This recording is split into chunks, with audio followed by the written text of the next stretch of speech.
सुबह सुबह हल्की बारिश की फुहारें थीं। घर के आंगन में खड़ी बहुएं आपस में बातचीत कर रही थी। तभी सब्जी वाली कमला की आवाज आती है। सब्जी ले लो भाई, सब्जी ले लो भाई, ताज़ी ताज़ी सब्जियां ले लो। आलू प्याज हरी लौकी ले लो भाई, ले लो। अरे पिंकी, डॉली, सिमरन आ जाओ, सब्जी वगैरह ले लो। अरे भाभी, तुलसी भाभी को क्यों नहीं बुला रही हो? अरे उसको क्या ही बुलाना है, वो तो अपने अपने खुद के खेत का। हाँ, तुलसी भाभी ने बड़ा गजब का खेत बना रखा है। अपना रसोई के पीछे जरा सी जगह में गेहूँ चावल सब उगा लेती है। सीढ़ी नुमा खेती करा करा के बेल बेल टांग रखी है ना। सब्जी फल सब उगा लेती है। हाँ हाँ, और सब पीसती भी तो खुद है। 2 लोगों के खाने में बेचारी को पूरा दिन लग जाता है, लेकिन खाएगी बिल्कुल शुद्धता वाला। बहुओं की आपसी बातचीत चल ही रही थी कि तभी राममुखी और कमलावती वहाँ आ गई। अरे आओ आओ आंटी आओ, तुम भी जल्दी आ जाओ, सब्जी ले लो भाई, बारिश होने वाली है। हाँ हाँ, सब्जी ही लेने आए हैं हम भी घर में से अपने निकल कर। वैसे अरे बहुरियो, सुबह सुबह यहाँ पे सब्जी लेने के लिए तैयार चारों? क्यों काकी, सब्जी नहीं लेंगी? बिना सब्जी के खाना कैसे बनेगा हमारे घर? अरे वो तुम्हारे लिए तो है ही सही, वो तुम्हारी तीसरे नंबर वाली बहू जो तुलसी है उसी से। हाँ हाँ, और क्या, वो सब्जी उगाती है तो तुम ही नहीं दे सकती? दोनों ताना मारती हैं। तभी पद्मिनी की घर से बाहर निकल कर आती है। अरे कमलावती, राममुखी, मेरी बहू है वो, सब्जी उगाए ना उगाए फिर हमें दे दे ना दे, तेरा जी क्यों जलता है? अरे पद्मिनी, तुम तो ऐसे बरसती हो जैसे बिन बादल बरसात। तुम्हारे घर के बारे में कहते कोई कुछ? हाँ बहन, अरे वैसे तुम लोग इसे घर क्यों कहते हो? 12 लोग रहते हैं तुम्हारे इस घर में, 5-5 तुमने रसोईया बना रखी है, तो तुम इसे जिला घोषित क्यों नहीं कर देती? अरे हमें जब जिला घोषित करना होगा हम कर देंगे, तुम कौन होती हो हमें बताने वाली? लेकिन पद्मिनी, मानना पड़ेगा, तुमने अपने घर को ना जैसे 5-5 बहुओं में जोड़ रखा है, वो वाकई काबिल तारीफ है। दोनों पड़ोसनें पद्मिनी से बात कर रही होती हैं। तभी तीसरी पड़ोसन चुगली रानी मटकती हुई वहाँ आती है। हाँ हाँ, अब मेरा ही देख लो, 2 बहुएं आती हैं, दोनों ने ऐसा बवंडर मचा रखा है। मैं अकेली रोटियां सेकती हूँ अपने लिए और बड़ों के लिए। पड़ोसियों के जाने के बाद सास पद्मिनी घर के अंदर आती है और अरे बहुरियो सुनो, चुटकी, आज तो मैं तेरे घर का खाना खाऊंगी। अच्छा मम्मी जी, आज है ना, मैं इडली बना रही हूँ, इडली के साथ में सांभर और राइस बनाऊंगी, खा लेंगी क्या? हाँ बहू, अरे वो कल ना हम लोगों ने पिंकी के यहाँ खाना खाया तो पेट में थोड़ी सी गड़बड़ हो गई, तो मैं और तेरे ससुर जी सोच रहे थे कि आज उबला उबला और हल्का खाना खा ले। वैसे मम्मी जी, आपकी मौज है, जिसके यहाँ खाना खाना चाहो उसके यहाँ खा सकती हो, सारे तरीके के खाने मिल जाते हैं आपको अपने लिए। हाँ भाई, क्यों नहीं मिलेंगे? 5-5 बहुएं हैं, 5-5 रसोई हैं। अरे वैसे पिंकी, आज क्या बना रही हो अपनी रसोई में?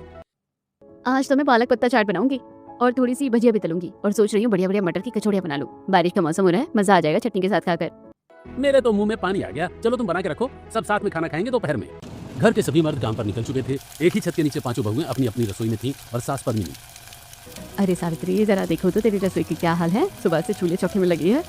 अरे मम्मी आई ना, सुबह से यही गोबर और चिकनी मिट्टी का लेप तैयार कर रही थी। देखिए चूल्हे को कितने बढ़िया तरीके से लीप पोत कर एकदम चमका दिया है मैंने। गांव की माटी की जो खुशबू इस लीपे हुए चूल्हे में होती है ना, वो किसी गैस या मॉडर्न चूल्हे में कहाँ। वाह बेटी, तेरी शुद्धता और इस पारंपरिक चूल्हे का कोई मुकाबला नहीं। अच्छा ये बता, आज खाने में क्या पका रही है? बस मम्मी जी, चूल्हे की आंच पर ही ताज़ी दाल और बाजरे की रोटियां बना रही हूँ। अभी सिलबट्टे पर खुद अपने हाथों से ताज़ा हरी धनिया, पुदीना और लहसुन की चटनी पीस रही हूँ। बिल्कुल तेरे हाथ के खाने में जो सोंधापन है उसका तो कोई जवाब नहीं है। चल अब जरा उस पिंकी की रसोई का भी हाल दिखाऊं। पद्मिनी पिंकी की मॉडर्न गैस किचन की तरफ बढ़ती है। पिंकी रानी, तेरी इस रसोई में तो घुसते ही जीभ पर पानी आ जाता है। सुबह सुबह क्या छोट लगा रही है तू? अरे मम्मी जी देखिए ना, मैं बढ़िया फ्रेंच फ्राइज और आलू के क्रिस्पी पकौड़े तल रही हूँ। आज तो मन था कि कुछ एकदम चटपटा और फ्राइड बनाया जाए। हाँ हाँ, तभी तो कहूँ कि तेरी रसोई से लेकर पूरे घर तक मसालों की महक आ रही है। बस मम्मी जी, इसके बाद अभी मटर की खस्ता कचौड़ी और पालक पत्ता चाट भी बनानी है, तभी तो मजा आएगा खाने का। सास वहाँ से मुस्कुराते हुए आगे बढ़ती है और तुलसी की रसोई व उसके पीछे बने ऑर्गेनिक गार्डन की तरफ पहुँचती है। और मेरी ऑर्गेनिक डॉक्टर साहिबा तुलसी, तू अपनी इस रसोई में क्या नया खिला रही है आज? मम्मी जी, मैं अपनी रसोई के ऑर्गेनिक गार्डन से सुबह सुबह में यहीं से ताज़े ताज़े टमाटर, हरी मिर्च और हरी मेथी के पत्ते तोड़ कर लाई हूँ। वाह, सच में तूने तो घर के अंदर ही छोटा सा खेत उगा रखा है बेटी। मम्मी जी, मैं बाजार की कोई भी केमिकल वाली चीज़ घर में नहीं घुसने देती। अभी इन ताज़ी सब्जियों को खुद नल के नीचे शुद्ध पानी से धोकर अपने चूल्हे पर बिल्कुल सात्विक तरीके से छौंक लगा रही हूँ। यहाँ तक कि गेहूँ भी मैं चक्की में खुद ही पीसती हूँ। क्या बात है बहू, चल अच्छा है, तू काम कर, मैं आती हूँ। सास वहाँ से आगे बढ़ती है और चौथी बहू डॉली की हाईटेक रसोई में पहुँचती है। अरे डॉली बहू, तेरी इस रसोई में चूल्हे की मिट्टी की जगह बड़े बड़े बटन, माइक्रोवेव और ग्रिल मशीनें चमक रही है भाई। मम्मी जी क्या करूँ, मुझे तो प्रॉपर प्रोटीन डाइट और नॉनवेज पसंद है। इन चीज़ों के लिए ट्रेडिशनल चूल्हे से काम थोड़ी चलेगा। अच्छा तो आज तेरी इस ग्रिल मशीन और माइक्रोवेव में क्या स्पेशल पक रहा है, जरा हमें भी तो बता। आज एक तरफ माइक्रोवेव में हैदराबादी चिकन बिरयानी दम रखी हुई है, तो दूसरी पर ग्रिल मशीन पर पनीर पसंदीदा और मटन करी की ग्रेवी तैयार हो रही है। साथ में प्रोटीन से भरपूर उबले अंडे और स्प्राउट भी है। चल अच्छा है, तू काम कर, मैं आती हूँ। सास मुस्कुराते हुए सिमरन की रसोई की ओर जाती है। और मेरी सबसे छुटकी सिमरन, तो अपनी इस डाइट वाली रसोई में क्या जादू चला रही है आज? मम्मी जी, मेरे पास तो न चूल्हे का झंझट है और ना ही तेल मसाले का। देखिए मेरे पास आधुनिक हॉट केतली, इंडक्शन और ये बड़ा सा स्टीमर है। हाँ बेटा, देख रही हूँ आज तो इंडक्शन पर क्या बना रही है हमारे लिए। आज मैं इंडक्शन पर स्टीमर रखकर बढ़िया सॉफ्ट इडली और सांभर तैयार कर रही हूँ और साथ में फ्रेश वेजिटेबल सूप उबल रहा है ताकि पेट एकदम हल्का और तंदुरुस्त हो। बस बस भगवान नजर न लगाए तुम्हारे इस प्यार और इस 5 रसोई वाले एक ससुराल को। पांचों बहुएं एक ससुराल में 5 रसोइयों में खाना बनाती हैं। वही बाजार में अपनी अपनी दुकानों पर काम करने के बाद पांचों भाई बाइकों पर सवार घर की तरफ निकल पड़े थे। बाहर तेज बारिश शुरू हो चुकी है। अरे भाइयों, जल्दी चलो, बारिश तेज हो गई है और पेट में चूहे भी कूद रहे हैं जोर से। हाँ यार, आज तो काम करते करते ही पिंकी की बनाई हुई मटर की कचौड़ियाँ और पालक पत्ता चाट की खुशबू दिमाग में घूम रही है। आज तो घर पहुंचते ही देखूंगा कि तुलसी ने ऑर्गेनिक सब्जियों से क्या नया कमाल किया है। और तुम सबका खाना एक तरफ। डॉली तो आज माइक्रोवेव और ग्रिल पर हैदराबादी चिकन बिरयानी और पनीर पसंदा बना रही है। असली मजा तो उसी में है। चलो चलो, घर आ गया है। बाइक रोको फटाफट, अंदर चलकर देखते हैं डाइनिंग टेबल पर क्या क्या राजभोग सजाया है। पांचों भाई बाइक से उतरकर हंसते मजाक करते हुए घर में आते हैं, जहां एक बड़ी डाइनिंग टेबल पर पांचों बहुओं ने अपना अपना सामान सजा रखा है। अरे आइए आइए, हाथ पैर धोकर जल्दी से डाइनिंग टेबल पर बैठिए। तब पांचों भाई अपने अपने कमरे में जाकर मुंह हाथ धोकर सभी डाइनिंग टेबल पर आते हैं। देखिए चूल्हे की ताजी बाजरे की रोटी और सौंधी चटनी तैयार है। और इधर देखिए जी, गरम गरम क्रिस्पी भजिया और मटर की खस्ता कचौड़ियाँ बिल्कुल तैयार है। मुंह में पानी आ जाएगा। और ये मेरी तरफ से एकदम सात्विक ऑर्गेनिक सब्जी से बनी शुद्ध थाली, जिसे खाकर पेट और मन दोनों तृप्त हो जाए। और मेरे इस कोने में देखिए हैदराबादी बिरयानी, पनीर पसंदीदा और प्रोटीन से भरपूर उबले अंडे और चिकन की प्लेट। और मेरी तरफ से एकदम लाइट स्टीम इडली, सांभर और गर्मा गर्म वेजिटेबल सूप। अरे हम दोनों तो आज छुटकी सिमरन के हाथ का उबला हुआ सूप और स्टीम खाना ही खाएंगे। बिल्कुल सही कह रही है तुम्हारी मम्मी। आज मेरा बिल्कुल मन नहीं है भारी खाना खाने का। आज तो मैं सिमरन बहू की रसोई का ही हल्का खाना खाऊंगा जी भर के। अरे वाह, मम्मी पापा तो डाइट वाले खाने पर चले गए। अब ये बताओ भाइयों, तुम लोग क्या खाओगे? अरे भाई, मैं तो सीधा पिंकी की कचौड़ियों पर टूट पड़ूंगा। रुक जा माधव, पहले मुझे डॉली के हाथ का पनीर पसंदा चखने दे और साथ में सावित्री भाभी के चूल्हे की रोटी का स्वाद तो भाई दुनिया में सबसे ऊपर है। अरे मैं तो भाई आज अपनी पसंद का और सबका थोड़ा थोड़ा स्वाद एक ही थाली में मिलाकर खाऊंगा। परिवार के सभी लोग डाइनिंग टेबल पर बैठकर हंसी मजाक के साथ अलग अलग व्यंजनों का लुत्फ उठा रहे थे। तभी राममुखी अंदर आधम की। अरे सावित्री बहन, जरा मेरे घर में चीनी खत्म हो गई थी। अरे बाप रे, ये ऐसा क्या लग रहा है जैसे राजा महाराजाओं की दावत सजी हो। 5-5 तरह का खाना। अरे राममुखी, तो क्या तेरे कलेजे पर सांप लौट रहा है? मैं अपनी इन बहुओं का सुख भोगती हूँ, तो तू भी अपने घर में लाड चाव से रखती तो आज तुझे दूसरों के घरों में चीनी के लिए दर दर भटकना तो नहीं पड़ता। अरे मैं तुमसे कोई भाषण सुनने थोड़ी ना आई हूँ, मुझे तो बस जरा सी चीनी चाहिए थी। वैसे खुशबू बड़ी आ रही है। आज क्या बनाया तुम्हारी उस पिंकी ने?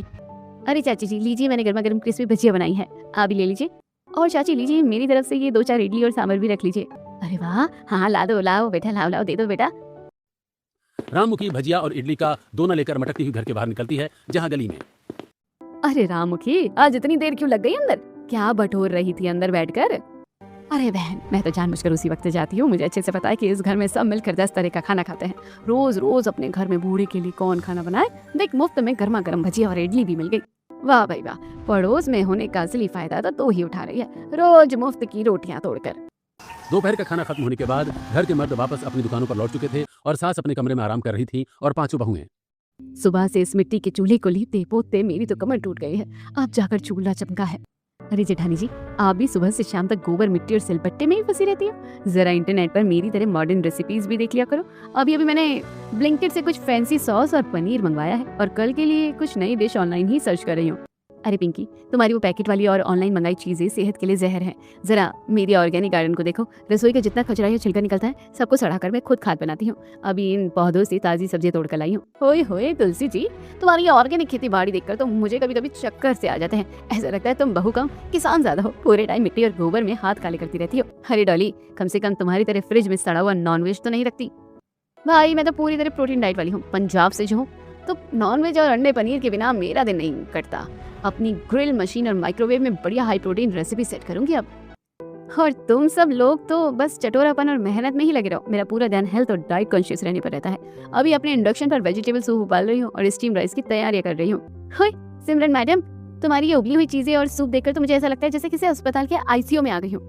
अरे पिंकी जी, हंस लो, पर मेरी फिटनेस बॉडी और ग्लोइंग स्किन का राज यही उबला हुआ खाना और स्टीम डाइट है। तुम्हारी तरह रोज तेल में कचौड़ियां तलने से चेहरा नहीं चमकता। अरे बस करो नौटंकी। सावित्री जी, तुम जितना हाथ पैर उस चक्की को चलाने में लगाती हो ना, उतना तो तुम खाती भी नहीं हो। अरे पिंकी, शुद्ध खाएगी तभी तो शरीर मजबूत रहेगा। तुम लोगों की तरह रोज मैदे और तेल का डिब्बा नहीं खाली करती मैं। चलो भाई भैंस बंद करो और अपनी अपनी रसोई में वापस लौटो, शाम होने वाली है। रसोई के कामकाज के बाद पांचों छत पर एक साथ जाती हैं कपड़े सुखाने और उसके बाद पांचों एक साथ बाजार और पार्क में जाती हैं छत पर। अरे पिंकी, जरा अपनी तरफ के कपड़े ठीक से फैलाना भाई। जब हम पांचों एक साथ बाजार या पार्क में घूमने निकलती है तब भी तो सबका कलेजा ऐसे ही जलता है जैसे भूसा भड़क रहा हो। बिल्कुल ठीक है। घर में सास पद्मिनी की तबीयत अचानक खराब हो जाती है और वो बिस्तर पर लेटी होती हैं। पांचों बहुएं फौरन उनकी सेवा में जुट जाती हैं। ओफ, मेरा सिर फटा जा रहा है और बदन में बिल्कुल ताकत नहीं बची है बेटा। पता नहीं क्या हो गया अचानक। अरे मम्मी जी, घबराइए मत, हम पांचों हैं ना आपके पास। लाओ, पहले मैं आपके सिर पर ठंडे पानी की पट्टी रख देती हूँ और अपने हाथ का बना स्पेशल आयुर्वेदिक काढ़ा ले आती हूँ। इसे पी लीजिए, आराम मिलेगा। जिठानी जी ठीक कह रही है, पर काढ़े से मन नहीं भरेगा मम्मी जी। आपके लिए मैं अपनी रसोई से एकदम गर्मा गर्म और रिच हॉट चॉकलेट बना कर लाती हूँ। इसे पीकर आपका मूड भी फ्रेश हो जाएगा और ताकत भी मिलेगी। अरे आप लोग हटिए साइड में। मम्मी जी, मैंने अपने ऑर्गेनिक गार्डन की ताज़ी ग्रीन टी और हर्बल ड्रिंक बनाई है। इससे आपका पेट और सिर दर्द चुटकियों में गायब हो जाएगा। और मम्मी जी, इन सब की बातों के अलावा सबसे ज्यादा ताकत तो प्रोटीन से ही आएगी। लीजिए, आपके लिए मैं अपनी हाई टेक रसोई में स्पेशल प्रोटीन पाउडर वाला शेक और सत्तू की ठंडी ठंडी एनर्जेटिक ड्रिंक लेकर आई हूँ। इसे घुट घुट करके पीजिए। मम्मी जी, आप ये एकदम लाइट फ्रेश वेजिटेबल सूप और उबले फलों की प्लेट ले लीजिए। अरे मेरे बहू, भगवान ने मुझे 5 बहुएं क्या दी, गोदी में पूरी जन्नत दे दी है। मेरी तो तबीयत तुम्हारी ये 5 तरह की दवाइयाँ और प्यार देखकर ही आधी ठीक हो गई है। सास पद्मिनी की तबीयत खराब होने की खबर सुनकर नागिन और कलेशी वहाँ आ धमकती हैं। अरे ओ पद्मिनी, कैसी है अब तेरी तबीयत? हमने तो सुना है तू बिस्तर पकड़ के बैठ गई है। अरे जिज्जी, आओ आओ बैठो, बस थोड़ी सी थकान हो गई थी। तभी पांचों बहुएं एक साथ अपनी अपनी रसोई से चाय, सूप, शेक, कोल्ड ड्रिंक और तरह तरह का नाश्ता लेकर बुआओं के सामने हाजिर हो जाती हैं। अरे कलेशी, जरा देखो तो सही इसके ठाट बाट, कैसे 5 बहुओं का राजभोग खा रही है। मेरी वाली बहू तो मुझसे पानी तक नहीं पूछती, मेरी छोड़ किसी और से भी नहीं पूछती। अरे बहन, तेरी बहू कम से कम तेरे संग एक ही छत के नीचे तो रहती है। मेरी वाली तो मुझे छोड़ छाड़ के चली गई, सारा धन दौलत और मेरे बेटे को भी संग ले गई, और हम यहाँ किराए के मकान में सड़ रहे हैं। सच कह रही है बहन, असली दौलत तो इस पद्मिनी ने कमाई है। देखो 5 बहुएं और 5 बेटों के संग कैसे रानी की तरह राज कर रही है। बुआ, आप दोनों आपस में क्या बातें कर रही हो? लीजिए पहले खाना खा लीजिए। हाँ हाँ बेटा, पर समझ में नहीं आ रहा कि शुरुआत कहाँ से करें और कहाँ से नहीं। और वैसे मानना पड़ेगा 5 स्वाद एक ही संग ले रही हूँ। 5 रसोई वाला एक ससुराल होने का यही तो एक फायदा है। बुआ, हम सबकी पसंद बिल्कुल अलग अलग है और हमारी मम्मी जी ने एकदम ठीक किया है। हाँ बुआ जी, हमारी पसंद के चक्कर में ही हमारे बीच लड़ाई झगड़े होते थे, इसलिए इससे पहले कि बात बिगड़े मम्मी जी ने हमारी रसोई ही अलग कर दी। भले ही हाँ रसोइयाँ अलग हैं, पर कम से कम हम सब अपनी पसंद का खाते हैं, बनाते हैं और लड़ाई झगड़े भी नहीं होते। अरे वाह, ये तो बहुत बढ़िया बात है। हाँ, हमारे घरों में तो शांति नहीं बची, तो इसके घर में इतनी शांति कैसे रहने देंगे? अब इसे तो देखना पड़ेगा जिज्जी। ऊपर से मुस्कुराने वाली नागिन और कलिशी ने मौका मिलते ही बहुओं के बीच लड़ाई झगड़े लगवाने का खतरनाक खेल शुरू कर दिया। अगले दिन नागिन चुपके से सबसे बड़ी बहू सावित्री के पास रसोई में जाती है। हे भगवान राम राम, बहू तू इतना अच्छा हो रहा है, इतनी शुद्धता से रहती है, जरा तू जरा देख तो सही, तुम्हारे बीच में ये धर्म भ्रष्ट करने जैसी नॉन वेज खाने वाली डॉली कहाँ से आ गई? और पता है तुझे, तेरी जो सास है ना पद्मिनी, वो कह रही थी कि बड़ी वाली मेरी कोई सेवा वेवा नहीं करती है, बस अपनी नौटंकी में लगी रहती है। सच कह रही है बुआ? क्या सच में मम्मी जी ने ऐसा कहा मेरे बारे में? हाँ बेटा, भगवान झूठ ना बुलाए, तेरी देवरानी अभी तो यही कह रही थी कि सारी जिम्मेदारियाँ हम ही पर डाल रखी है बड़ी वाली ने। सावित्री का चेहरा गुस्से से उतर जाता है। उसके बाद नागिन और कलिशी मिलकर दूसरी बहू पिंकी के पास पहुंच जाती हैं। पिंकी बेटा, बहुएं तो ऐसे ही हंसी खुशी खाती पीती बढ़िया लगती है, पर पता है तुम्हारी जेठानी सावित्री और तुम्हारी सास तुम्हारे बारे में क्या क्या बोल रही थी? क्या बोल रही थी बुआ जी? वो कह रही थी कि ये बीच वाली पिंकी तो एकदम चटोरन है, सारा दिन घर का राशन फूकती रहती है और चटपटी चीजें खा खा कर घर को बर्बाद कर रही है। हमें तो बहुत बुरा लगा तुम्हारी ये बात सुनकर, इसलिए तुम्हें अपना समझकर बता रहे हैं। अच्छा, ऐसा कहा उन्होंने मेरे बारे में? ठीक है, मैं भी देखूंगी। बुआओं का ये जहर फैलाने का सिलसिला यही नहीं रुकता। वे इसके बाद तीसरी बहू तुलसी के पास जाती हैं। तुलसी बहू, तुझे पता है कि तेरी सास क्या कह रही थी? कि इस खेती बाड़ी के चक्कर में पूरे घर में सीलन आ गई है और इसने घर बर्बाद कर दिया है। तुलसी गुस्से में अपना बर्तन पटक देती है। इसके बाद बुआएं चौथी बहू डॉली और 5वीं बहू सिमरन के पास भी जाती हैं और हर एक के कान में दूसरी बहू और सास के खिलाफ झूठी और कड़वी बातें भरकर उनके दिलों में जहर बो देती हैं। शाम के वक्त 5 बहुओं ने खाना तो बना लिया, लेकिन उसे बाहर डाइनिंग टेबल पर लाने के बजाय अपने अपने कमरों में बैठ गई। देख लिया बहन, हमारी मेहनत रंग लाई। 5 बहुओं ने खाना तो बना लिया, पर एक भी बाहर नहीं आई। अब मजा आएगा असली तमाशा देखने का। 5 बहुओं, क्या तुम्हारी रसोइयाँ अभी भी पूरी नहीं हुई है क्या? खाना बाहर डाइनिंग टेबल पर कब लेकर आ रही हो? सब अंदर कमरे में क्यों बैठ गई हो? मम्मी जी, आज हमारा बाहर आने का मन नहीं है। हम सोच रहे हैं कि आज हम सब अपने अपने कमरों में ही खाना खा लेंगे। तभी काम से थके हारे 5 बेटे घर के अंदर दाखिल होते हैं और डाइनिंग टेबल पर खाना न देखकर चौंक जाते हैं। अरे बाप रे, आज डाइनिंग टेबल खाली क्यों है और ये 5 अपने अपने कमरों में अलग अलग क्यों बैठी हैं? अरे भाई, ये 5 की पंचायत आज अचानक अलग अलग कैसे हो गई है? कभी ऐसा तो नहीं हुआ था। सास पद्मिनी अपने बेटों के पास आती है और उन्हें एक साइड में ले जाकर समझाती है। देखो बेटा बलराम और माधव, जब से ये दोनों बुआ के घर से आई हैं तभी से कुछ ना कुछ दाल में काला जरूर है। मुझे शक है कि इन्होंने ही बुआ के कान भरे हैं। तुम पांचों भाई तुरंत जाओ और अपनी अपनी बीवियों से अलग अलग बात करके पता लगाओ कि माजरा क्या है। पांचों भाई अपनी अपनी पत्नियों के कमरे में जाते हैं और उनसे पूछते हैं, अरे पिंकी, तू आज बाहर क्यों नहीं आई और कमरे में अकेले क्यों खा रही है? क्या बात है, किसी ने कुछ कहा है क्या? हाँ हाँ, पूछो अपनी उस माँ से और अपनी बड़ी जेठानी से। वो लोग मेरे खाने और मेरे चटोरेपन पर पीठ पीछे ताने मारती हैं और कहती है कि मैं सारा राशन फेंक रही हूँ। पगली, तू इन बुआओं की बातों में आ रही है क्या? क्या तू जानती नहीं है कि बुआ की आदत ही कैसी है? वो तो हमेशा घर में आग लगाने और लड़ाई करवाने ही आती हैं। तुम पांचों तो आपस में सगी बहनों जैसी हो और बहनें भला ऐसे मनमुटाव रखती हैं क्या? बिल्कुल सही कह रहा है बलराम भाई, बुआओं का काम ही चुगली करना है। तुम पांचों समझदार होकर उनकी चाल में फंस रही हो। पतियों के प्यार से समझाने पर बहुएं बाहर आती हैं और सब मिलकर एक साथ बैठकर खाना खा लेती हैं। बुआओं की दाल नहीं गल पाती, इसीलिए अगले दिन पांचों भाई एक साथ बैठकर डाइनिंग टेबल पर अलग अलग रसोइयों का खाना मजे से एक दूसरे की थाली में शेयर करके खा रहे हैं। तभी अरे तुम लोग ही क्या एक दूसरे की थाली में खाने लगे हो? अरे अपने अपने हिस्से का ही खाओ, अगर किसी की थाली में कम पड़ गया तो। बस कीजिए बुआ, हमारे खाने और शेयर करने के बीच में मत बोलिए। हम भाई लोग आपस में मिल बांट कर खाते हैं। हम तो तुम्हारे भले के लिए ही कह रहे हैं बेटा। बुआ, हमारे काम अलग अलग हैं और हमारी कमाई का हिसाब किताब भी ठीक है, इसलिए आप प्लीज घर के मामलों में दखल देना बंद कीजिए। बेटों से खरी खोटी सुनने के बाद दोनों बुआएं बहुओं को पतियों की कमाई के नाम पर भड़काने की कोशिश करती हैं, लेकिन पांचों बहुएं उन्हें अनसुना कर देती हैं। आखिरकार एक दिन पद्मिनी रंगे हाथों नागिन को पकड़ लेती है। बस अब बहुत हो गया जीजी, तुमने बहुत बहुत कह ली और मैंने बहुत बहुत सुन लिया। मेरे इस हंसते खेलते घर में दरार डालने की कोशिश बिल्कुल मत करो। अरे पद्मिनी, तू हम पर क्यों बरस रही है? हम तो बस एक शब्द और नहीं, 5 रसोई वाला एक ससुराल बहुत मुश्किल से संभाल कर रखा है। तुम्हारी तरह घर तोड़ने वालों को मैं सहन नहीं करूंगी। अब चुपचाप अपना पूरा बिस्तर बांधो और यहाँ से दफा हो जाओ। सास की ऐसी खरी खोटी सुनकर नागिन और कलेशी उल्टे पांव वापस जाने के लिए मजबूर हो जाती हैं और अपनी बड़ी भाभी फेंकनी के पास पहुंचती हैं। अरे भाभी जी, क्या बताएं, उस पद्मिनी और उसकी बहू ने हमारा क्या हाल किया है। हमें जलील करके घर से भगा दिया। अच्छा, इतनी हिम्मत हो गई उन सबकी। हम यहाँ बुढ़ापे में धक्के खा रहे हैं और वो महारानी सुख भोगे। तुम फिक्र मत करो, हम भी उस घर की सुख शांति चैन से बैठने नहीं देंगे। फेंकनी और दोनों बुआएं मिलकर प्लान बनाने लगती हैं। उधर घर के अंदर सास ससुर की 50वीं एनिवर्सरी को लेकर पांचों बहुएं। अरे सुनिए आप सब, मम्मी पापा की 50वीं एनिवर्सरी आ रही है। हमें इस बार बहुत ही शानदार तरीके से मनाना है। बिल्कुल दीदी, डेकोरेशन और कैटरिंग की जिम्मेदारी मैं और डॉली ही संभाल लेंगे। बढ़िया बढ़िया खान पान का इंतजाम भी हम कर लेंगे और पूजा पाठ और ऑर्गेनिक फूलों की सजावट की जिम्मेदारी मेरी रही और पार्टी का पूरा शेड्यूल और म्यूजिक अरेंजमेंट देख लूंगी। आज मिलकर एक यादगार पार्टी बनाएंगे। सब ठीक है बहू, पर एक बात है, उस नागिन कलेशी और उस फेंकनी को इस पार्टी में मत बुलाना। वो लोग घर की खुशियां देखकर जलती हैं और आग लगा देती हैं। मम्मी जी ऐसा नहीं कहते, आखिर रिश्तेदार हैं। एनिवर्सरी जैसे बड़े मौके पर उन्हें छोड़ना अच्छा नहीं लगता। हमें दिल बड़ा करके सबको न्योता भेजना चाहिए। ठीक है बेटी, जैसी तुम्हारी मर्जी। अगर तुम सबका ही मन है तो बुला लो। इसके बाद फोन पर न्योता देने का सिलसिला शुरू होता है। सबसे पहले फेंकनी को फोन पर एनिवर्सरी का न्योता दिया जाता है और उसके बाद नागिन व कलिशी को भी बड़े प्रेम से बुलावा भेजा जाता है। न्योता मिलते ही फेंकनी और दोनों बुआएं आपस में फोन पर कॉन्फ्रेंस करके अपनी नई साजिश की रूपरेखा तैयार करती हैं। हाँ, क्या कहती हो? अब की बार जब हम जाएंगे ना तो मैं खुद चलूंगी। मैं देखती हूँ कि कैसे इनके घर की इतनी एकता बरकरार रहती है। अच्छे अच्छे घरों में आग लगवाई है मैंने। ससुर की 50वीं एनिवर्सरी का वक्त आ चुका है। फेंकनी, नागिन और कलेशी तय समय से 2 दिन पहले ही घर पर आ पहुंचती हैं। आइए ताई, आइए बुआ, आइए, पैर छूकर आशीर्वाद दीजिए। बहुएं मेहमान नवाजी करते हुए उनके सामने पांचों रसोइयों के अलग अलग तरह के पकवान और नाश्ता परोसती हैं और 2 दिन बाद सास ससुर की एनिवर्सरी का बड़ा फंक्शन धूमधाम से संपन्न होता है। फंक्शन खत्म होने के बाद अरे बेटा, हमारा तो मन यही रुकने का है। अब क्या करें, सब रिश्तेदार जा रहे हैं तो हमें भी। अरे ताई, अगर आपका मन है तो कुछ दिन के लिए हमारे साथ रह कर जाइए ना। अच्छा, अगर तुम सबका इतना ही मन है तो चलो, हम तीनों कुछ दिन और रुक जाती हैं। फेंकनी और दोनों बुआएं फौरन राजी होकर वहीं रुक जाती हैं। ये सब देखकर हे भगवान, ये तीनों की तीनों यहीं रुक गई। मुझे पता है कि ये मेरे इस हंसते खेलते घर में आग लगवा कर ही मानेगी, पर अब मैं क्या करूं? मुंह से तो बहू ने रोक ही लिया है।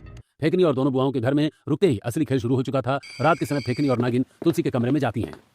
अरे तुलसी बेटा, दूध रखने आई है, बड़ी मेहनत करती है तुम बेचारी। नहीं ताई, ये तो मेरे शौक है। मुझे ताज़ा और शुद्ध खाने में जो सुकून मिलता है वो और कहीं नहीं। शौक है या मजबूरी बेटा? जरा गौर किया तुमने? आज डाइनिंग टेबल पर भी तुम्हारे पतिदेव का पूरा ध्यान तो पिंकी की उन चटपटी कचौड़ी और भाजियों पर था। तुम्हारी ये इतनी मेहनत वाली ऑर्गेनिक थाली तो उन्होंने बस नाम के लिए चखी है। वही तो हम तो कब से देख रहे थे, जब भी देखो वो पिंकी की खाने की तारीफ करते हैं। क्या पता उस खाने में ऐसा क्या जादू है जो बाकी बहुओं की मेहनत और उन्हें नजर नहीं आती। कुछ तो दाल में काला है। तुलसी के हाथ से दूध का गिलास कांपता है। वो बुआओं की तरफ देखती है, फिर अपनी मेज पर रखे उन बर्तनों को देखती है जिन्हें उसके पति ने आज छुआ तक नहीं था। आप ये क्या कह रहे हैं बुआ? पिंकी भाभी के खाने में ऐसा क्या है? अब हम क्या बताएं बेटा, पहले भी जब हम यहाँ आई थी तब भी यही देखा था। लल्ला को पिंकी के हाथ का ही स्वाद क्यों भाता है? कहीं तो कोई बात है जो हम जैसी बूढ़ियों को दिखती है और तुम जैसी भोली बहुओं को नजर नहीं आती। बुआएं वहां से मुस्कुराती हुई निकल जाती हैं। पीछे तुलसी के मन में गहरा शक घर कर जाता है। इसी दौरान कलेशी डॉली के कमरे में घुसती है। डॉली बेटा, तू तो दिल्ली पंजाब का वो तड़का जानती है। तेरी बिरयानी और मटन करी के तो हम भी बड़े फैन हैं, पर अफसोस तेरे पति तो सावित्री के हाथ की चूल्हे वाली रोटियों के इतने दीवाने हैं कि उन्हें तेरे सामने बिरयानी का स्वाद भी फीका लगता है। क्यों, कभी सोचा है? ताई क्या मतलब, क्या उन्हें मेरा खाना पसंद नहीं आता? पसंद का तो पता नहीं, पर सावित्री की थाली से उनका लगाव कुछ ज्यादा ही गहरा है। तू इतनी महंगी ग्रिल मशीन ले आई है, इतना महंगा सामान मंगाया, फिर भी वो सावित्री की रसोई की तरफ ही खींचे चले जाते हैं। देख ले बेटा, कहीं दाल में कुछ काला तो नहीं है। डॉली के कमरे में भी अब शक का साया मंडराने लगता है। एक एक करके बुआएं घर के हर कमरे में जाकर पांचों बहुओं के मन में यही शक पैदा कर देती हैं। अब पांचों बहुओं के बीच आपसी बातचीत बंद हो चुकी थी। अरे पिंकी जी, जरा अपनी तरफ के कपड़े ठीक से सुखाया करो। तुम्हारी रसोई से उठने वाले नॉन वेज और तेल की बात मेरे घर तक आ रही है, तो मैं क्या करूं? और जरा अपनी इस खेती बाड़ी को भी संभालो। तुम्हारी इस मिट्टी और सीलन की वजह से देखो हमारी दीवारें चटक रही हैं और सीलन भी आ रही है पूरे घर में। बंद करो तुम दोनों की नौटंकी, जब देखो बस हर वक्त झगड़ती रहती हो। घर में बहुओं का ये कलेश देखकर फेंकनी, नागिन और कलेशी मन ही मन बहुत खुश हो रही थी। एक दिन वह पांचों भाइयों के पास अलग अलग जाती हैं और कहती हैं, अरे बेटा, आज ना तुम सब मेरे साथ जरा बाजार चलना, वो दवाई दिलवाने के बहाने, पर अपनी अपनी बहुओं को मत बताना, अच्छा नहीं लगता। पांचों भाई बिना कुछ सोचे अपनी ताई और बुआओं की बात मानकर उन्हें बिना बताए बाहर जाने के लिए तैयार हो जाते हैं। जब बहुएं अपने पतियों से घूमने या बाहर ले जाने की बात पूछती हैं तो वे सब मना कर देते हैं। देखा ताई और बुआ सही कह रही थी, मेरे पति ने मुझे बाहर ले जाने से साफ मना कर दिया। जरूर इनका चक्कर किसी और के साथ चल रहा है। हाँ, मेरे वाले ने भी मना कर दिया। लगता है सबका चक्कर उन्हीं बहुओं के साथ चल रहा है जिनकी तारीफ ही टेबल पर करते हैं। पतियों के मना करते ही पांचों बहुओं का गुस्सा सातवें आसमान पर पहुंच जाता है। गुस्से में आकर बहुएं एक दूसरे पर चिल्लाने लगती हैं। अब समझ आया, तुम्हारा चक्कर उसी के साथ चल रहा है ना, तभी तो उसके हाथ का खाना खाते हो। हाँ, मेरा ही चक्कर चल रहा है, सबका पोल खुल गया आज। तभी पद्मिनी और दीनदयाल ये भयंकर तमाशा अपनी आंखों से देख लेते हैं। बस बहुत हो गया ये सब नाटक। सास सीधी फेंकनी, नागिन और कलेशी के सामने जाकर खड़ी हो जाती है। क्या बात है, और क्या गजब आग लगाई है तुम तीनों ने मिलकर हमारे इस हंसते खिलते घर में। आज तुम्हारी सारी करतूत हमने अपनी आंखों से देख ली है। अरे हमने क्या किया? हमने तो कुछ नहीं किया, हमने तो बस जो सच्चाई थी वही इन सबको दिखाई है। बस करो अपना नाटक। दीनदयाल गुस्से से आग बबूला होकर बहुओं की बहुत जोर से क्लास लेते हैं। ससुर की डांट सुनते ही पांचों बहुएं सहम जाती हैं और रोते हुए गुस्से में अपने अपने मैके जाने की जिद करने लगती हैं। उसी वक्त सास ससुर पांचों बेटों को अपने पास बुलाते हैं। देखो बेटा, ये सब कुछ उस फेंकनी और इन दोनों बुआओं की ही करतूत है। अब हमें इन्हें सबक सिखाना ही पड़ेगा और उसके लिए हमें पक्के सबूत इकट्ठा करने होंगे। उधर वे शातिर औरतें अभी भी बाज नहीं आ रही थी। वे छुपकर बहुओं के पास जाती हैं और उन्हें उकसाती हैं। अरे बेटा, अब यहाँ रुकने से क्या फायदा? अपने अपने पति को यहीं छोड़ो या उन्हें साथ लेकर अपना अपना हिस्सा मांग लो इस घर में। उन शातिर औरतों के बहकावे में आकर 2-4 दिन बाद घर में फिर से एक बहुत तेज लड़ाई होती है। बहुओं को बिखरता देख सास और ससुर अपने कमरे से उठकर बाहर आते हैं। रुक जाओ तुम सब, कहीं जाने की जरूरत नहीं है। पहले जरा ये वीडियो आंख खोल कर देख लो सब। सास वीडियो टीवी में प्ले करती है और सबको वीडियो दिखाती है जिसमें फेंकनी, नागिन और कलेशी कोने में बैठकर बहुओं के खिलाफ साजिश रचते और उनके कान भरते हुए साफ साफ नजर आ रही होती हैं। अरे बुआ ताई, ये सब आप लोगों ने किया था? हाँ बहुओं, हम तो कब से कह रहे थे कि इन तीनों की नीयत ठीक नहीं है। हमने तुम लोगों की 5 रसोइयां अलग करवाई थी ताकि तुम आपस में कभी न उलझो, पर इन्होंने हमारे इस घर को तोड़ने में कोई कसर नहीं छोड़ी। सच्चाई सामने लाने के लिए तुरंत उन शातिर औरतों के अपने बहु बेटों को भी बुलाया जाता है जिन्हें वे छोड़कर आई थी। हाँ भाई, बिल्कुल सही कह रही है सब। ये जहाँ भी जाती हैं हर घर में ऐसी ही आग लगाती हैं और फूट डलवाती हैं। सारी सच्चाई सामने आते ही पांचों बहुओं की आंखें खुल जाती हैं। मम्मी जी, पापा जी, हमसे बहुत बड़ी भूल हो गई जो हम इन बाहरी औरतों की बातों में आ गए। हमें माफ कर दीजिए, अब ऐसा कभी नहीं होगा। इसके बाद पांचों बहुएं बहुत गुस्से में आगे बढ़ती हैं और फौरन फेंकनी, नागिन और कलेशी का सारा सामान उनके बैग में भरकर उनके हाथ में थमा देती हैं और उन्हें घर के दरवाजे तक ढकेलते हुए बाहर का रास्ता दिखाती हैं। बस अब बहुत हो गया, अब आपका नाटक। बुआ ताई, राधे राधे। अब आप अपना रास्ता नापिए और अपने घर सुधारिए। हम अपने इस घर में आपकी वजह से कभी फूट नहीं डालेंगे। हम 5 रसोई वाला एक ससुराल वाले लोग हैं और अपना घर बहुत प्यार और शांति से गुजारना चाहते हैं, आपके घरों की तरह रोज की खिटपिट और कलह के साथ नहीं। चलिए अब यहाँ से निकलिए। फेंकनी, नागिन और कलेशी मुंह लटकाकर और बिना कोई जवाब दिए वहां से चुपचाप खिसक जाती हैं। दोस्तों, क्या आपको लगता है कि पांचों बहुओं ने अंत में उन शातिर औरतों को घर से बाहर निकालकर बिल्कुल सही फैसला किया? अपनी राय जरूर बताएं और हमारे साथ जुड़े रहने के लिए लाइक एंड सब्सक्राइब जरूर करें।